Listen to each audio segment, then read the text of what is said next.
तो बच्चों कैसे हैं आप सब। बहुत बहुत स्वागत है आपका आज की इस वीडियो में।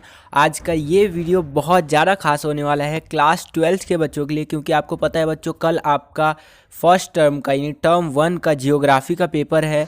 और आज की इस वीडियो में बच्चों में आपके डिमांड पर क्लास 12 का दो बुक जो है आपका, एक इंडिया वाला एक वर्ल्ड वाला। तो सबसे पहले वर्ल्ड वाला जो बुक है आपका यानी कि फर्स्ट बुक, उसके पूरे बुक से इम्पॉर्टेंट एमसीक्यू क्वेश्चन छांट करके आपके लिए लाया हूं, जो कि आपके टर्म 1 एग्जामिनेशंस में आ सकते हैं। तो इस वीडियो को पूरा जरूर देखिएगा, क्योंकि इसमें से बहुत सारे क्वेश्चंस हो सकता है डिट्टो छप करके आ जाए आपका टर्म 1 एग्जामिनेशंस में। ठीक है बच्चों, तो चलिए वीडियो को शुरू करते हैं। और हाँ बच्चों, इससे पहले मैंने पूरा सिलेबस जो है कवर कर रखा है आपका जियोग्राफी का। अगर आपने वो नहीं देखा तो आप देख सकते हैं। पूरे सिलेबस का चैप्टर वाइज इंपॉर्टेंट एमसीक्यू करवा रखा है। अगर आपने वो भी नहीं देखा है तो वो भी देख सकते हैं।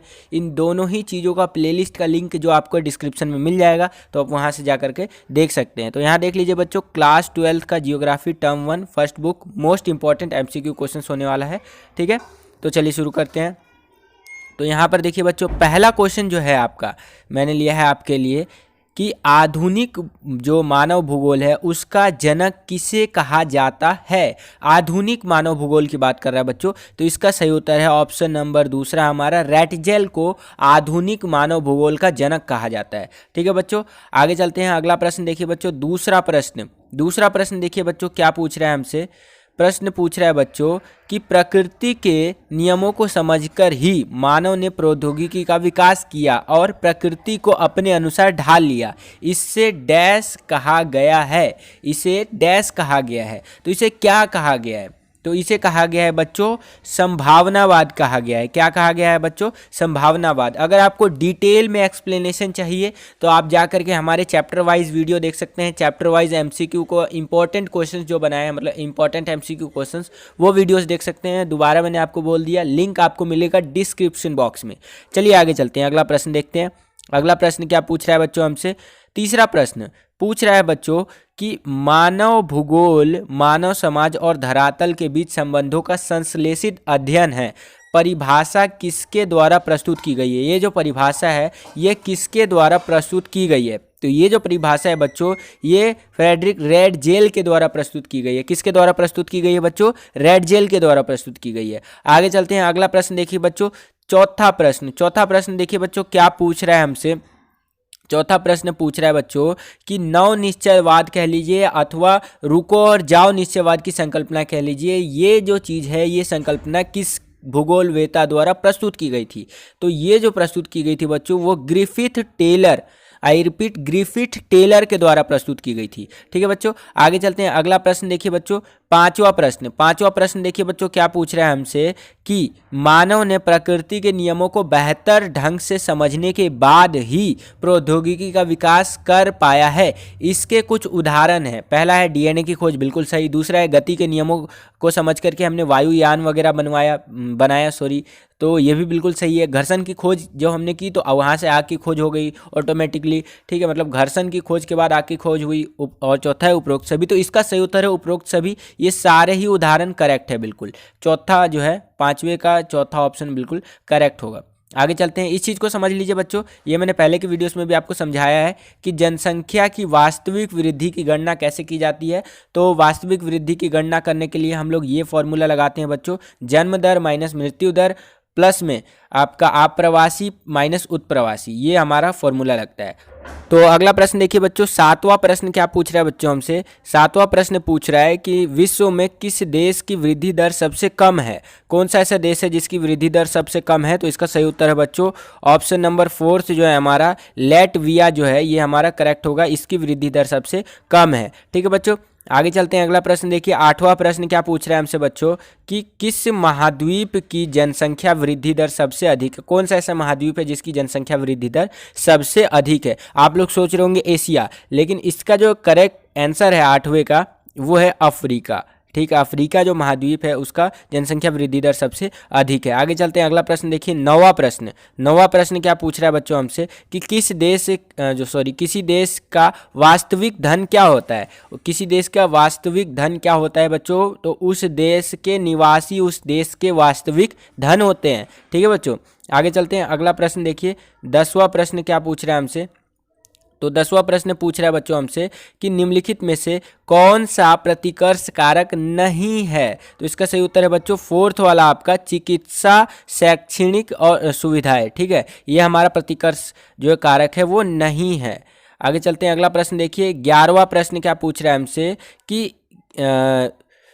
शताब्दी के आरंभ में, 21वीं शताब्दी के आरंभ में, यहाँ पर 21वीं आता है, 21st जो है हमारा ये लिखते हैं शुरू में ही, क्वेश्चन के स्टार्टिंग में आता है 21वीं शताब्दी के आरंभ में विश्व जनसंख्या कितनी थी। तो ये थी बच्चों आपका 6 अरब। ठीक है बच्चों, कितनी थी? 6 अरब थी। आगे चलते हैं, अगला प्रश्न देखिए 12वां प्रश्न क्या पूछ रहे हैं हमसे कि विश्व में सर्वाधिक जनसंख्या वाला देश कौन सा है। तो बच्चों वो चीन है अभी तक तो। ठीक है, आगे चलते हैं, अगला प्रश्न देखिए, अगला प्रश्न है 13वां प्रश्न। 13वां प्रश्न क्या पूछ रहा है हमसे कि इस कथन के द्वारा यह पहचानिए कि यह कथन किसके द्वारा कहा गया था।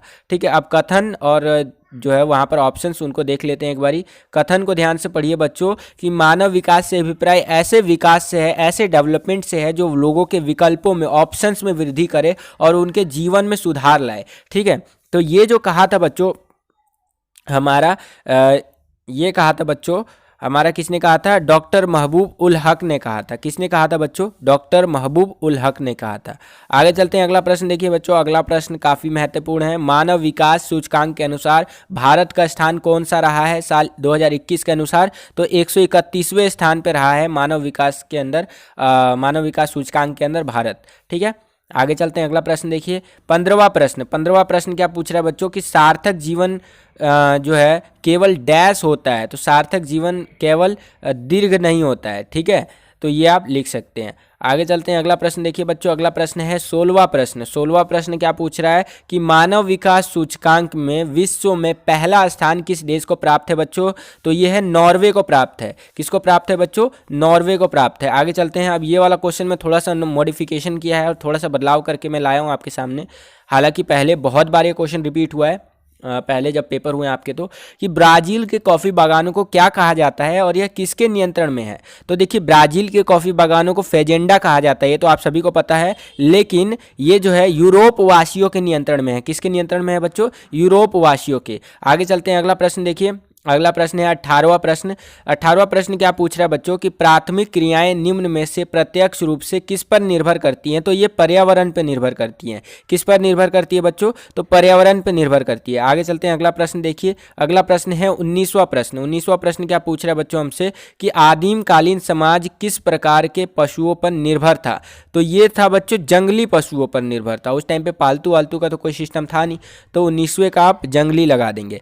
आगे चलते हैं, अगला प्रश्न देखिए 20वां प्रश्न। 20वां प्रश्न क्या पूछ रहा है हमसे बच्चों कि निम्नलिखित में से किस देश में वाणिज्यिक पशुपालन नहीं किया जाता है।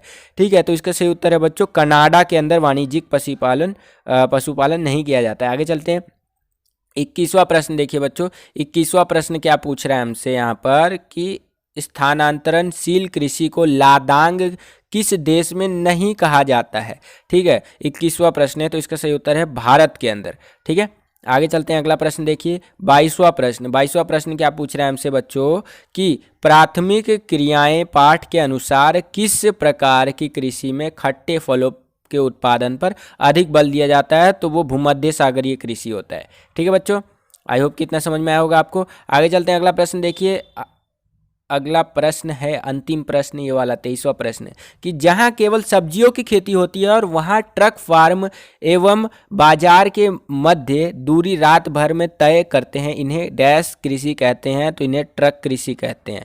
ठीक है, तो बस बच्चों यही था फर्स्ट बुक से इंपॉर्टेंट एमसीक्यू क्वेश्चंस। आप कहेंगे सर 23 क्वेश्चन, तो बिल्कुल बच्चों 23 ही क्वेश्चन दिया है।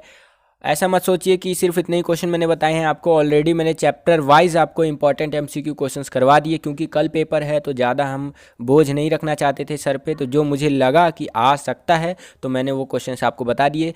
सेकंड बुक का भी जो वीडियो है बहुत जल्दी आपको देखने को मिल जाएगा। इस वीडियो को प्यार दीजिए, सभी दोस्तों में शेयर कीजिए इस वीडियो को। और ऑलरेडी मैंने सैम्पल पेपर का भी वीडियो बना दिया है, तो सैम्पल पेपर का वीडियो भी आप देख सकते हैं क्लास 12th का जियोग्राफी का हिंदी मीडियम में।